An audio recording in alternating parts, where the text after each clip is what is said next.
How's it going, everybody? Geeky Gambit here, and as I'm sure you already know, Loki Episode 5 is officially streaming on Disney Plus, and boy was it wild. Some of my initial thoughts on the episode is it was definitely by far my favorite. I'd have to give it a 9.7 out of 10. My only issue with it was really when the credits started rolling. I needed more, I wanted more.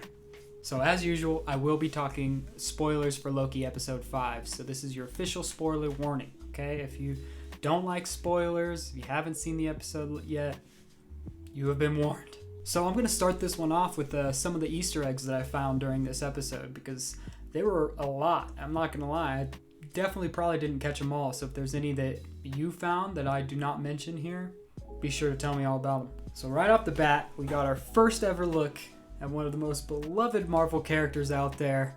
That's right, the mighty Frog. You heard me right. The frog version of Thor was in fact in this episode. You can see him at about 8 minutes in. He's inside of a jar that's labeled T365 and he is struggling to grab his hammer. So that was pretty cool. Also, apparently Yellow Jacket, or at least a variant of Yellow Jacket, met his final demise in this void. You can see his helmet laying on the ground during one of the scenes of this episode. There were also various ships that can be seen during this episode. I caught a helicarrier. There was, I believe, Ronan's ship from the first Guardians of the Galaxy movie can be seen. And then another first debut for Marvel, Thanos' helicopter from the old school comic books was found in this episode as well. So that was pretty cool. A little funny little element to add, considering it's kind of it's silly. Comics back then were pretty silly. So one of the bigger Easter eggs that I found in this episode was what looks to be Stark's tower actually is not Stark Tower. It is labeled as Kang, which is from the Marvel Comics. It's Kang Enterprises, which is owned by a Mr. Griffin, who is later revealed to be none other than Kang. So, there you have it.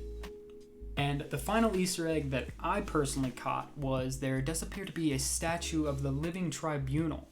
And if you don't know who that is, it's essentially a celestial being that was created by the One Above All in order to protect the entire multiverse. And you can see him at about 38:19 in the episode if you want to scroll back and look for yourself. And moving on to the biggest two revolutions that we got during this episode.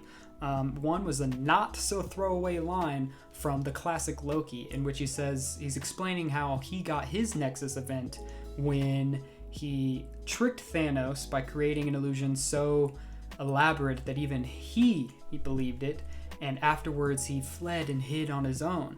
But what's really interesting is the Nexus event wasn't him tricking Thanos and escaping. It was when he lived off of, once he was running away and escaped for so long, his Nexus event was actually when he decided, no, this isn't for me. I need to go back and I miss my family. So this is really, kind of like our first hint that maybe our Loki is truly alive, because otherwise the Nexus event should have been the fact that he didn't die from Thanos, right? Just a thought. Don't. Don't what? Don't give me hope. And also, of course, we got the big old cliffhanger where Sylvie and Loki manage to enchant Alioth, and which ends up creating a doorway into another void at the end of time, revealing a castle. Now, who's in this castle? If I'm going to be honest with you, my initial thought when I saw this castle was Doom, okay? Don't know what it is about it. It looks very similar to Doom's castle, and personally, just when I see a castle in Marvel, my brain automatically goes Doom. And I don't want to get your hopes up. I personally don't believe that it's Doom, but seeing it, I even was, looking real close and swore I saw Doombots flying around this castle, but I really think I'm just reaching when it comes to that. But, hey man, I can hope, right? But, however, I do believe it's still Kang. My main reason for this is, well, Alioth in the comics is highly connected to Kang. Okay, so he's essentially one of the first first creatures to escape the timeline, and he's actually not a guard dog in the comics. It's more of like he's trying to take over Chronopolis and Kang, just consuming him and getting more powerful, essentially, kind of like Galactus if you think about it. But he does end up right on the outside of Chronopolis. That's where he ends up.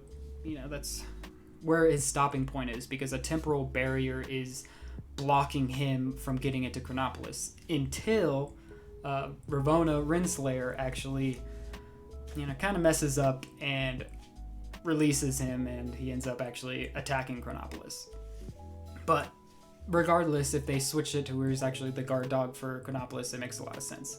So I do believe that castle was the MCU version of Chronopolis, which is Kang's main base of operations.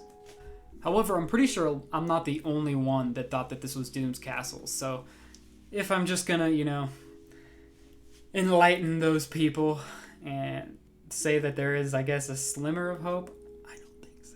But it might happen, I guess. We can all dream.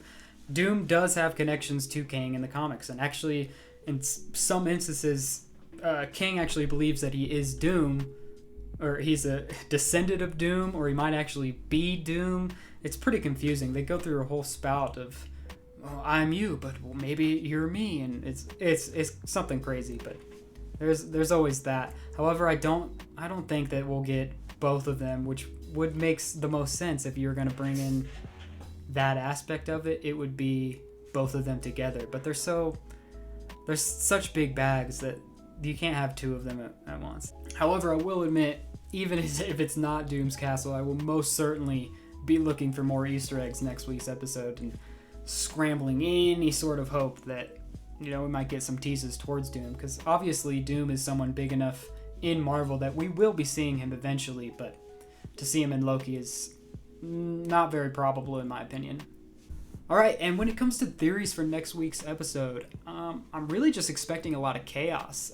I do believe that this show will be the actual breaking of the multiverse, so I don't really expect a happy hurrah at the end of this show. I think it's going to get crazy. There's going to be an epic battle. Whether they win or not, it might have some dire consequences. I'm pretty sure Loki and Sylvie are going to go in and fight whoever is inside this castle, whether it be Kang or Doom, I suppose, or really anyone. It could be another Loki variant, because I know that's a theory that's still going out there. Regardless, that's what's going to happen. They're going to battle them. And then I believe Mobius obviously is going back to the TVA, so we'll get a Mobius versus Renslayer battle. They might actually end up teaming up, because I know she did appear to actually be a friend of his, and knowing that she knew that Mobius wouldn't die from pruning him, so maybe she did it actually in some form of good. Hey, I mean, it's just a theory. I don't know. Regardless, at the end of the day, there will be chaos. The multiverse will be broken. I can almost guarantee it, or at least I can guarantee you that I hope it. I can't get my hopes up too high, but that's what I'm expecting. Who knows? Maybe because of this, we'll finally get the Spider-Man No Way Home trailer, because they can finally reveal that yes, the multiverse did break, and yes, we're getting 3 Spider-Man, and yes, we're getting Sinister Six from various universes. But I doubt that too. Sony's gonna hold on to that trailer for as long as they possibly can. Let's be real. Alright guys, if you caught any Easter eggs, or if you have any theories that I missed, be sure to put them down in the comment section below. As usual, don't forget to like and subscribe for some more geeky content, and I'll catch you guys all next week. Peace!